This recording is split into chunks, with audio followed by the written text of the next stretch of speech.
ਔਰਤ ਵਿੱਚ ਤਰੱਕੀ ਕਰਨ ਦਾ ਜਜ਼ਬਾ ਅਜ਼ਲ ਤੋਂ ਮੌਜੂਦ ਹੈ।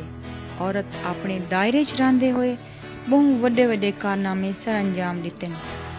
ਕਈ ਜ਼ਮਾਨੇ 'ਚ ਉਨ੍ਹਾਂ ਖਰਾਜ ਤਹਿਸੀਨ ਪੇਸ਼ ਕੀਤਾ ਗਿਆ ਅਤੇ ਕਈ ਜ਼ਮਾਨੇ 'ਚ ਨਜ਼ਰ ਅੰਦਾਜ਼ ਕਰ ਦਿੱਤਾ ਗਿਆ, ਲੇਕਿਨ ਮੌਜੂਦਾ ਦੌਰ 'ਚ ਔਰਤ کو ਤਰੱਕੀ ਦੇ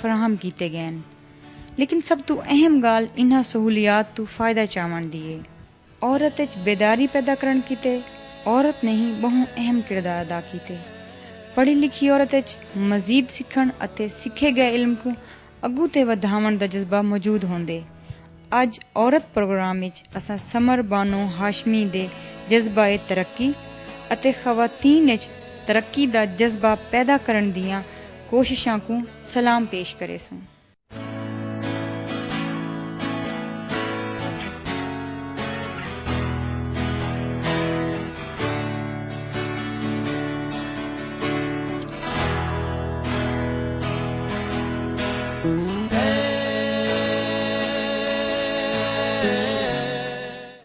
تعلیم سے انسان کی پہچان ہوئی ہے، ایک خاک کی مٹھی تھی جو انسان ہوئی ہے۔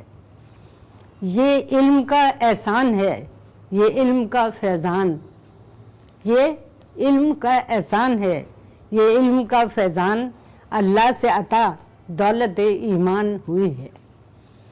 جو لوگ ہوئے دہر میں تعلیم سے منسوب، جو لوگ ہوئے دہر میں تعلیم سے منسوب، حاصل انہیں کونین کی ہر شان ہوئی ہے، حاصل انہیں کونین کی ہر شان ہوئی ہے۔ دنیا میں فضیلت ہے تو عقبہ میں بھلائی، دنیا میں فضیلت ہے تو عقبہ میں بھلائی، تعلیم تو عزت ہی کا سامان ہوئی ہے۔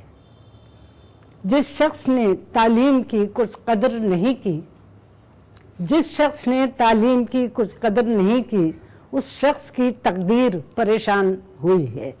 سمر بانو ہاشمی ایک اعلیٰ تعلیم یافتہ شاعرہ، ناول نگار، امور خانہ داری دی ماہر اتے ایک اعلیٰ پائے دی استاد ہیں۔ ایک عورت وچ اتنیاں زیادہ خوبیاں ہون خاص گال کوئی نہیں، ہر عورت اتنی ہی قابل ہے، لیکن انہاں خوبیاں کو پالش کرن اتے محدود وسائل وچ انہاں خوبیاں کو منواون سب تو خاص گال ہے۔ سمر بانو اپنیاں پوشیدہ صلاحیتاں کو اجاگر کیتا اتے تعلیم کو ہتھیار دی صورت استعمال کریندیاں ہویاں معاشرے چ اپنی سنجان دی جنگ لڑی۔ سمر بانو اپنی ترقی دی جنگ قیام پاکستان کنوں شروع کیتی۔ کرنال میں پیدا ہوئے، ضلع کرنال، بھارت میں، انڈیا میں، اور وہاں ہمارا ماحول، ہمارے گھر کا ماحول بہت علمی اور تعلیمی تھا۔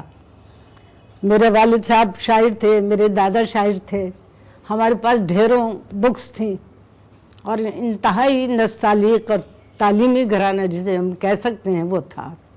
لیکن انفارچونیٹلی میری والدہ کا وقت سے بہت پہلے انتقال ہو گیا، اور ہم اسکول میں تھے، میں اور میری بہن، تو ہماری تعلیم ادھوری تھی۔ ابھی ہم ابتدائی کلاسوں میں تھے کہ کچھ عرصے بعد پاکستان بن گیا۔ جب پاکستان بنا سب کچھ ڈراپ ہو گیا، یعنی ایسے کہ ہم کہیں بھی نہیں تھے، نہ ہمارا کوئی گھر تھا، نہ ہمیں کوئی گھر ملا، نہ ہمیں کوئی، اتنی پریشان کن زندگی تھی وہ کہ اس کا بیان چند لفظوں میں ہو ہی نہیں سکتا۔ اب جناب یہ ہوا کہ ہماری شادی ہو گئی، اور شادی کے بعد جو مسائل ہوتے ہیں ایک لڑکی کو، جس کو ماں کی تربیت بھی نہ ملی ہو، وہ میں تھی۔ کتابوں کی شوقین، گانے کی شوقین، نعتوں کی شوقین، مگر جو گھریلو جو ہوتے ہیں نا، وہ ایک ساس نندوں کا ماحول، اور وہ اس سے بالکل نا واقف۔ تو اس میں یہ ہوا کہ پھر انہوں نے پڑھانا شروع کر دیا گھر میں، ٹیوشن ورک، منشی فاضل کیا، بی اے کیا۔ جب بی اے کر لیا تو ظاہر ہے کہ ایم اے کے لیے راستہ کھل گیا۔